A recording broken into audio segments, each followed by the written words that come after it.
Halo semua, salam sejahtera bagi kita semua. Kami dari kelompok 17 yang beranggotakan saya sendiri Alan Garcia Sinaga bersama rekan saya Elizabeth Gultom dan Dani Haryanto. Hari ini kami akan mempresentasikan hasil artikel ilmiah kami mengenai peranan data science dalam pengambilan keputusan strategis di era digital. Di era di mana semua hal telah beralih ke ruang cyber. Kami ingin membedah bagaimana pengolahan data mampu mengubah arah kebijakan sebuah institusi. Nah, dunia saat ini menghadapi ledakan informasi raksasa yang kita sebut big data. Namun, banyak organisasi mengalami fenomena data rich, information poor. Artinya, mereka kaya akan data, tetapi miskin wawasan berharga. Tantangan kedua adalah kebiasaan lama manajemen yang sering terjebak dalam fenomena HIPPO, yaitu highest paid person opinion.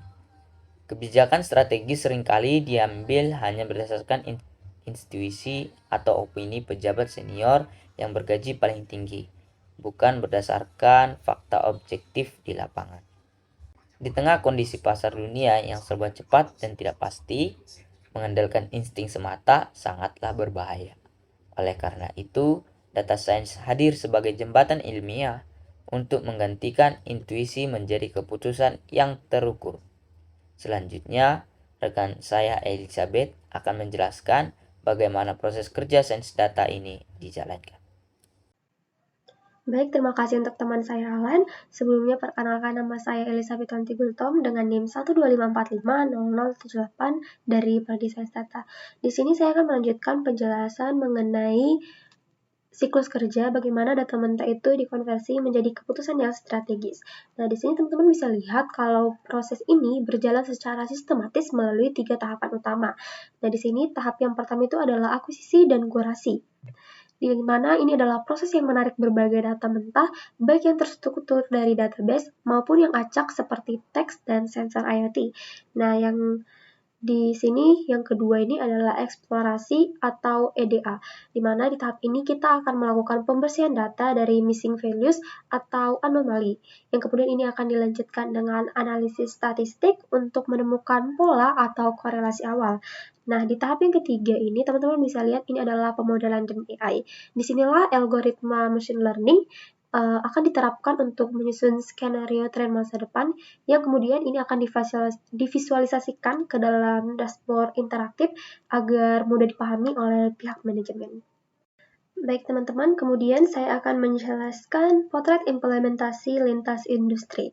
Jadi penerapan siklus data analitik ini nggak terbatas pada satu bidang aja, melainkan udah meluas ke berbagai sektor vital, seperti yang bisa kita lihat pada tabel atau di slide yang udah saya tampilkan di layar. Di sini kami mengambil 4 sektor berbeda. Yang pertama itu bisnis dan e-commerce. Jadi di bidang bisnis dan e-commerce ini, teknologi ini bisa digunakan untuk sistem rekomendasi produk berbasis kolaboratif filtering, yang dimana di sini dampaknya teman-teman bisa lihat meningkatkan konversi penjualan dan personalisasi produk. Jadi singkatnya ini bisa menaikkan angka penjualan ya teman-teman. Terus yang di bidang yang kedua itu ada kesehatan ataupun healthcare. Di sektor kesehatan ini, analisis data itu bisa membantu membaca citra medis untuk diagnosis penyakit secara dini. Di sini kami mempercepat diagnosa presisi dan tindakan preventif medis. Kemudian di sektor yang ketiga yaitu finansial atau vintage, ini di industri finansial, data science itu berperan mendeteksi transaksi mencurigakan secara otomatis demi mitigasi risiko. Kemudian di sektor yang keempat yaitu di sektor transportasi dan logistik, algoritma ini digunakan untuk mengoptimasi rute armada secara real time guna menghemat bahan bakar. Kemudian penjelasan mengenai dampak nyata dari performa ini akan dilanjutkan oleh rekan saya, Dani. Terima kasih. Baik, terima kasih Elizabeth. Perkenalkan, saya Dani. Di sini saya akan memaparkan bukti empiris keunggulan data.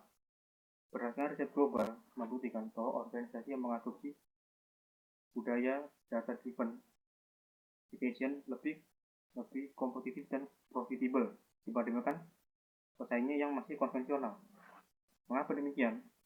Karena integrasi sains data mampu mengeliminasi emosional bias personal manajemen, reduksi pemborosan anggaran operasional, serta meningkatkan kemampuan bersaing secara akurat dalam ekosistem global.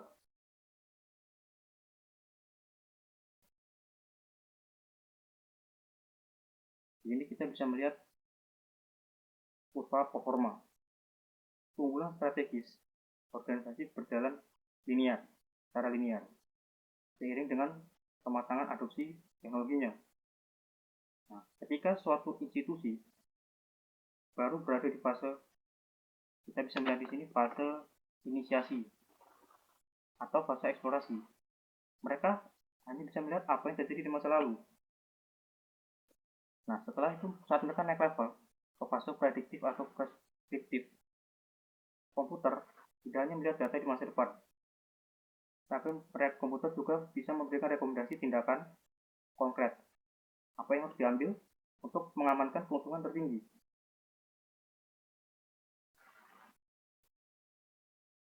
Namun, di balik kecanggihannya, pemanfaatan data skala besar memikul tanggung jawab moral yang berat.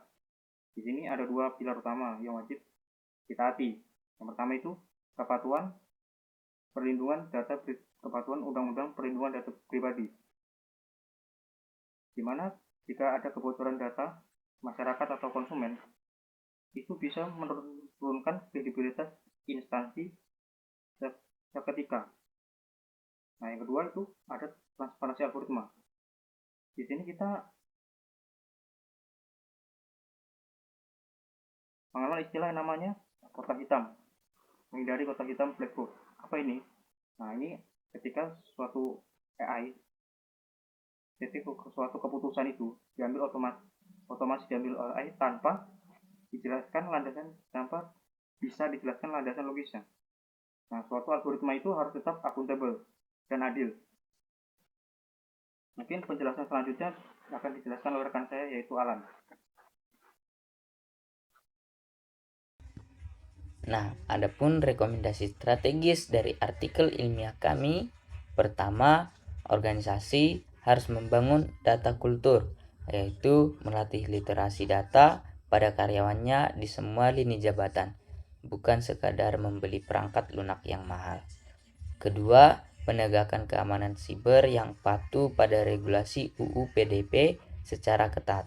Dan ketiga, mendorong kolaborasi riset antara dunia industri dengan akademisi kampus untuk menyempurnakan keandalan model kecerdasan buatan.